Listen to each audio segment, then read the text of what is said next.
मीठा मीठा गप और कड़वा कड़वा थू। नवंबर में आ रहा ना विधानसभा का चुनाव, उस वक्त हम अपने राज्य में जो कुछ किया होगा वो बताएंगे। दोनों सीट जीतेंगे और आप लोगों के सहयोग से जीतेंगे। अगली सरकार प्रदेश में भी भारतीय जनता पार्टी चाहिए। हेमंत सोरेन बेईमान है और लोकसभा का चुनाव है।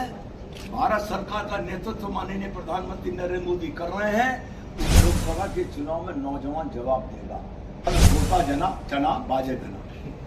आदिवासी समाज ईमानदार है, आदिवासी समाज राष्ट्रभक्त है। मैं अपनी ओर से भी और भारतीय जनता पार्टी परिवार की ओर से हार्दिक स्वागत करता हूँ। लोकसभा चुनाव के कमेटी थी, उसने अपनी संस्तुति सौंप लिया और 2029 आते आते इस देश में एक देश एक चुनाव। एक शिक्षा नीति भी बनेगी। शिक्षा नीति तो बन चुकी, राष्ट्रीय शिक्षा नीति। और फिर जब एक चुनाव होने लगेगा तो निश्चित तौर पर दलों की संख्या भी घटेगी और जनता के मत का प्रतिशत भी बढ़ेगा। भ्रष्टाचार पर जितना आक्रामक भारतीय जनता पार्टी, सारे लोग गिरफ्तार हो गए। मेरा इतना ही तो कहना है ना, वेट। यही लोकसभा के चुनाव में नौजवान जवाब देगा। आप सुनिए, एक बार सुन लीजिए, आपने अपनी बात कही, मेरी सुन लीजिए, फिर कोई क्वेश्चन होगा जवाब दूंगा आपको। मेरा काम है आपको संतुष्ट करने का प्रयास। मैं सफल हूं इसका मुझे भरोसा है। मेरा इतना कहना है कि जिन हजारों लाखों नौजवानों को इस पेपर लीक होने के कारण अवसर मारा गया और अगले अवसर आते आते वो ओवर एज हो जाएंगे, वो बदल लेंगे इस चुनाव में। बदल लेंगे, उनको क्या लाभ होगा? कस्मार के युवक ने आत्महत्या कर लिया। नहीं, वो बात आपकी ठीक है, लेकिन उसके लिए जिम्मेदार कौन है? जेपीएससी हम भी जनता में यही कहने जा रहे हैं। हम भी जनता में यही कहने जा रहे हैं और उत्तर प्रदेश का उदाहरण देने जा रहे हैं। एक एक व्यक्ति गिरफ्तार है और उनकी जिंदगी खराब हो जाएगी। अब तो कानून में व्यवस्था भी हो गई है, फांसी जैसी स्थिति भी उनके साथ आ सकती है। यहाँ पर उस ढंग से और 10 साल में नरेंद्र मोदी की सरकार के किए हुए विकास के काम और झारखंड सरकार की विफलता है। धनबाद और दिल्ली की क्या स्थिति है? दोनों सीट जीतेंगे और आप लोगों के सहयोग से जीतेंगे। अच्छा, यहाँ कहा जा रहा है कि भैया मैं तो उत्तर प्रदेश जैसे राज्य का अध्यक्ष 80 में से 73 सांसद। चुनाव जीतने के दो ही उपकरण हैं, करिश्माई नेतृत्व सो आदरणीय नरेंद्र मोदी जी के रूप में भारतीय जनता पार्टी परिवार के पास है, और बूथ पर संगठन की ताकत यानी कार्यकर्ता की ताकत वो भी हमारे पास है। बीच में कहीं कुछ होगा कोई चिंता नहीं है, आखिर लड़ाई बूथ पर लड़ी जाएगी, बूथ की लड़ाई हम जीतेंगे। अच्छा, ईवीएम पर सवाल उठ रहा है, क्या करें? मीठा मीठा गप और कड़वा कड़वा थू। जहां चुनाव जीत जाए वहां ईवीएम का कोई विषय नहीं, और जहां चुनाव हार जाए तो ठीक रहते ईवीएम के, अपने कर्मों को नहीं देखते हम। वीवीपैट के पर्ची की गिनती होनी चाहिए या नहीं होनी चाहिए? नहीं, जो चीज चुनाव आयोग में वर्तमान नियमों में व्यवस्था उसका पालन होना चाहिए। अच्छा, मिलने वाली वो बात तो मैं अपने नेतृत्व को बताऊंगा, लेकिन नेतृत्व की मंशा पर मुझे शक इसलिए नहीं है कि इस वक्त क्योंकि चुनाव की प्रक्रिया चल चुकी है, इस चुनाव में हम इन सब मुद्दों को उठाकर जनता का आशीर्वाद प्राप्त करेंगे और चुनाव के बाद आक्रामक तरीके से काम करेंगे। अगली सरकार प्रदेश में भी भारतीय जनता पार्टी चाहिए। अच्छा, वैसे एक सवाल है हाँ। कि ईडी ने चार्जशीट जमा कर दिया मुख्यमंत्री के खिलाफ, और उनके जो प्रेस सलाहकार थे, उनका पीए कह लीजिए अभिषेक श्रीवास्तव पिंटू, उन्होंने पूरे राज उगल दिए। क्या कहना चाहते हैं? बड़ी विनम्रता पूर्वक मैं एक बात आप लोगों के माध्यम से इस प्रदेश की जनता तक पहुंचाना चाहता हूं। आदिवासी बहुल राज्य है, आदिवासी ईमानदार समाज है, इसमें कोई संदेह नहीं, लेकिन एक व्यक्ति ने आदिवासी समुदाय के नाम को बदनाम किया है। हेमंत सोरेन ने आदिवासी हूं इस आधार पर अब आदिवासी मुखौटा पहनकर बचने का प्रयास कर रहे हैं, समाज को उकसाने का प्रयास कर रहे हैं।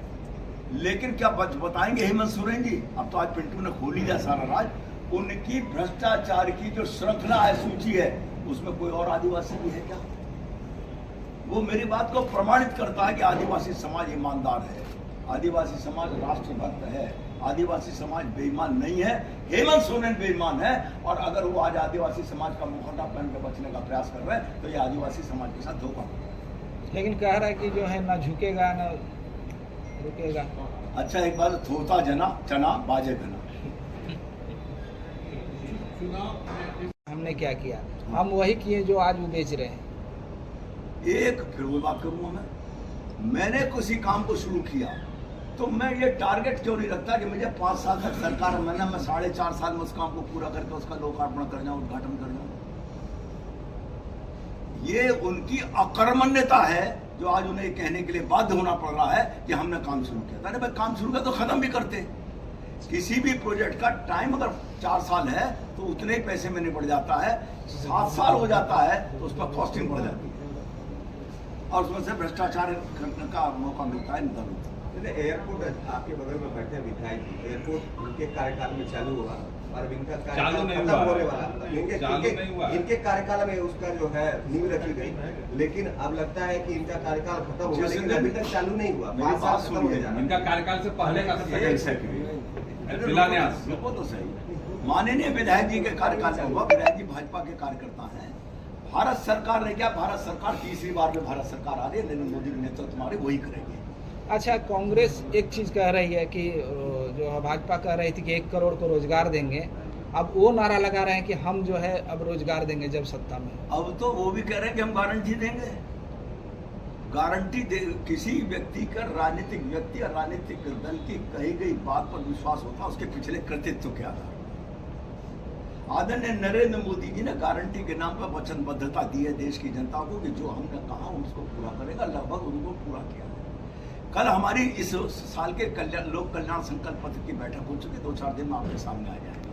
मैं केवल इतना ही कहना चाहता हूं कि हमने जो कहा वो करके दिखाया है। मोदी है तो मुमकिन है, इसलिए इस पर भरोसा रखिए। मोदी जी ने जो कहा वो करके दिखाएंगे। इन कांग्रेसियों की तरह छोड़ के नहीं, लेकिन रोजगार के मुद्दे पर रोजगार के मुद्दे पर जो बात हुई थी, आज तक आपने देखा किसी प्रधानमंत्री ने पार्लियामेंट में कहा हो जब पार्लियामेंट के अंतिम सेशन में तीसरी बार में नई सरकार बनाने का। मैंने रोजगार के मुद्दे पर जो है 1 करोड़ आप रोजगार के मुद्दे पे भी देखिएगा, प्रधानमंत्री ने भी रिजर्व बैंक ऑफ इंडिया की बैठक में 4 दिन पहले बंबई में कहा है कि 100 दिन में चुनाव में व्यस्त हूँ, 100 दिन में तय कर लो जनता के हित में तुम्हें क्या करना है। मतगणना होने के बाद और शपथ के बाद अगले 100 दिन में झमाझम काम करने शब्द इस्तेमाल किया प्रधानमंत्री जी ने। आप देखिएगा हमारे पूर्व के कृतित्व के आधार पर आपका विश्वास पर हम खड़े उतरेंगे। अच्छा, इंडिया के तौर पर मिलान भी होता है। 10 मशीन आई, उनमें से 1 मशीन का मिलान भी होता है। हाँ जी, कहा जा रहा है कि प्राइवेटाइजेशन के जो सरकारी संस्थाएं हैं वो आने वाले समय में अगर जीत जाएंगे तो प्राइवेटाइजेशन की ओर बढ़ेंगे। जनता को बेहतर सुविधा चाहिए। जनता को जीने के लिए उच्च स्तरीय संसाधन व्यवस्था चाहिए। अगर उसकी व्यवस्था में पब्लिक प्राइवेट पार्टनरशिप का कोई सहयोग होता है तो कोई बुराई नहीं। लेकिन ये बात निश्चित मान के चलिए, जनता से जुड़ी हुई सीधी सुविधाएं हैं, योजना है, उनमें कोई गड़बड़ नहीं। संसदीय क्षेत्र में सब ठीक ठाक है। निश्चित तौर पर मैंने कहा ना, चुनाव तो बूथ पर लड़ा जाएगा। आम जनता वोट डालने जाएगी। ये जो बीच की नेता श्रृंखला है जो वातावरण बिगाड़ रहे हैं, उनका कोई रोल नहीं। एक चीज बताइए, यहाँ पीएन सिंह रहे 10 साल सांसद। बोकारो में बहुत सारे इंफ्रास्ट्रक्चर की बात आपने कही कि मोदी जी ने बहुत कुछ दिया, लेकिन बोकारो जनरल अस्पताल एक है, मोदी जी ने दूसरे सेल के उपक्रम को पैसा दिया। क्या मानते हैं कि सांसद की विफलता के कारण बोकारो के लोगों को मेडिकल सुविधा नहीं मिल पा रही है? मैं इसको इतना ही कह सकता हूँ कि जनता का दबाव भी कम हुआ। मेरे जैसा कार्यकर्ता 19 साल विधायकी के मंत्री प्रदेश अध्यक्ष रहा।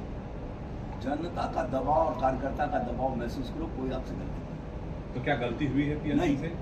लेकिन काम हमारे पास 1000 करोड़ का पैसा उपलब्ध हुआ, हमको 500 करोड़, तो उसमें प्राथमिकता तय होकर काम होता है। और अब आपने इस विषय से उठाया है, ये आदरणीय भारत सरकार तक ये पहुंच जाए। नहीं, लेकिन एक चीज है, आप इंफ्रास्ट्रक्चर की बात करें, बोकारो में प्रधानमंत्री की ओर से क्या इंफ्रास्ट्रक्चर दिया गया है, एक बता दीजिए। 1 सेकंड, झारखंड की बात करिए। आज बोकारो में आप प्रेस कॉन्फ्रेंस अकेले बोकारो की बात, और बोकारो में एयरपोर्ट मिला नहीं मिला? स्टार्ट हो गया क्या? है, हो जाएगा। कब हो? अच्छा एक बात बताइए, कोई एक मकान बनाना शुरू करेंगे, जिस दिन नींव भरी जाती है उस दिन रहना शुरू कर देते हैं आप क्या? कितना साल या लगेगा जिस दिन मकान मकान के कमरे बन जाते हैं उस दिन रहना, जब तक उसको फर्निश नहीं कर लेते, भीतर इंटीरियर डेकोरेशन नहीं कर लेते, पलंग का रसोई के बर्तनों का इंतजाम के लिए रह लेते हैं क्या? अब इंतजाम नहीं हुआ भारत सरकार की तरफ अरे से? सब हो जाएगा। भारत सरकार का इतना बड़ा परिवार है, कश्मीर से लेकर कन्याकुमारी तक 140 करोड़ की जनता का लाभ इस व्यवस्थाओं को देखना है। कुछ यहाँ दिया, यहाँ काम शुरू हो गया। दूसरे का एम्स कितने मिले हैं आपको बताइए जरा। मेडिकल कॉलेज हर जिले में जा रहा है, ये क्या कम है क्या? पहले कभी गया है क्या? अच्छा, कांग्रेस कह रहे